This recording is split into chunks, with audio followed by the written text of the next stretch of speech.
So it probably doesn't come as much of a surprise that all of us learn and process information in different ways. So the question is, are you coaching and training people with that in mind?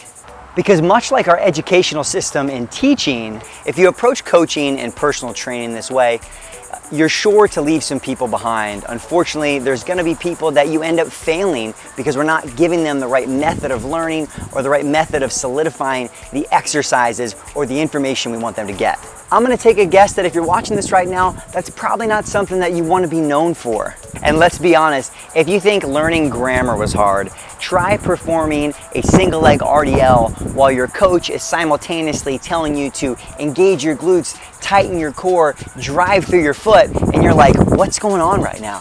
The gym is oftentimes not the natural habitat of so many of the clients that we're going to work with. So we got to keep it in mind. It can definitely be overwhelming. Even what seems like the simplest of cues for us can totally throw someone off as they're trying to get an exercise.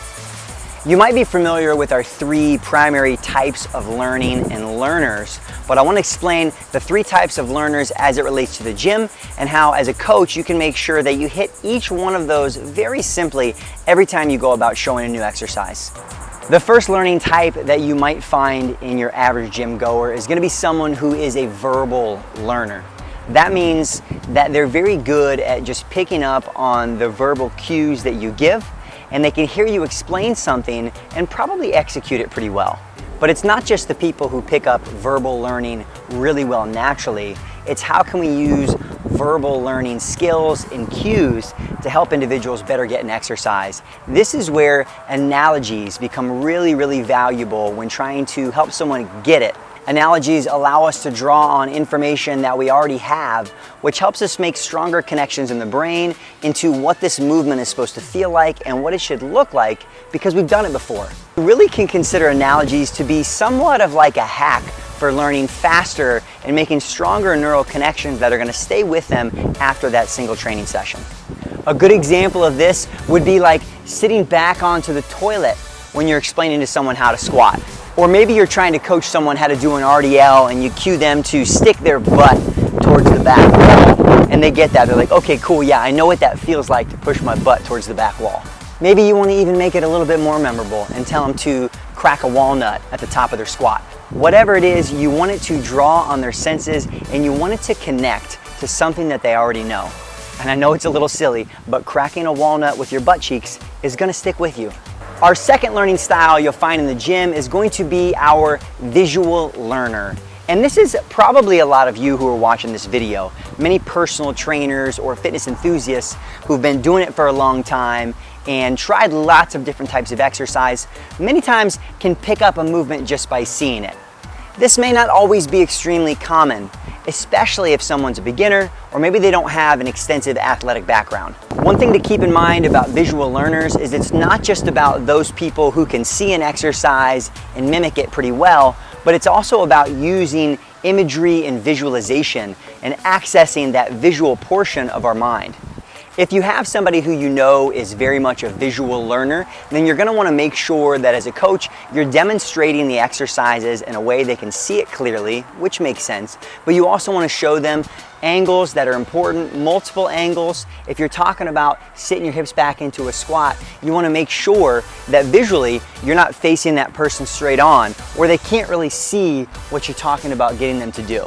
This type of individual also probably will do really well with video feedback and even having access to a mirror to be able to make those corrections themselves. For them to be able to see themselves doing the exercise, knowing visually what it's supposed to look like can be helpful. And I say the mirror piece with caution because we can end up over-relying upon that visual feedback of an exercise and not develop as much internal sensory feedback about how it feels. Sometimes this could relate to even someone maybe going for too much depth in an exercise because they think that's what it's supposed to look like, even if it's not what their body is going to allow them to do.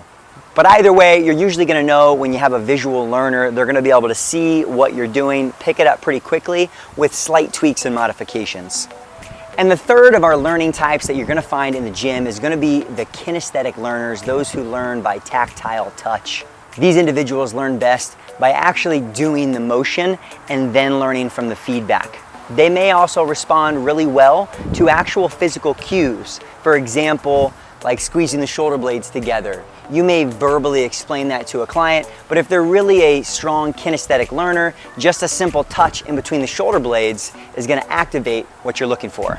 A lot of personal trainers and coaches are also very much kinesthetic learners. You learn by doing. That's one of the reasons in-person workshops, in-person trainings are so valuable and so impactful, because you get the opportunity to actually go through and experience what something is supposed to feel like. Obviously, you're going to get the visual feedback of what it looks like, but by doing, we learn and we're able to relate that back to the next time we do it.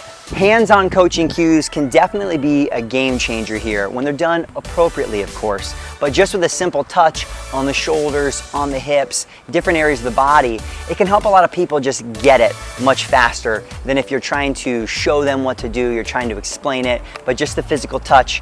For some, maybe that's actually putting them there.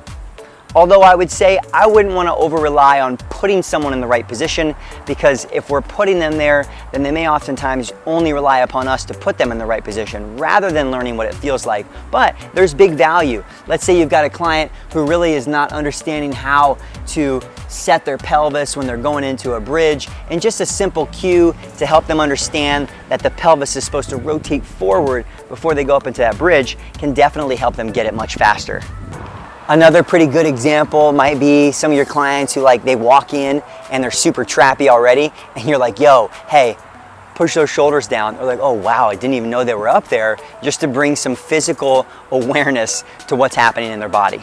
And tactile and kinesthetic cues and coaching doesn't just mean you have to physically touch a client, but it could just be having an external feedback mechanism. For example, things like resistance bands, NT loops, somehow worked into an exercise. Like let's say you have an NT loop around the legs or below the knee as you're sitting back into a squat, as a nice additional external cue to really drive those knees out. It's just something tangibly to push against that helps us activate those muscles that we're looking to use in a squat. And if you're really keeping these three primary learning styles in the back of your mind as you're going about coaching and cueing your clients through new exercises and routines, then naturally you're going to find ways to create those light bulb moments where all of a sudden everything clicks, they execute the exercise, boom, you're giving high fives, they're doing things they didn't think they could do. And guess what?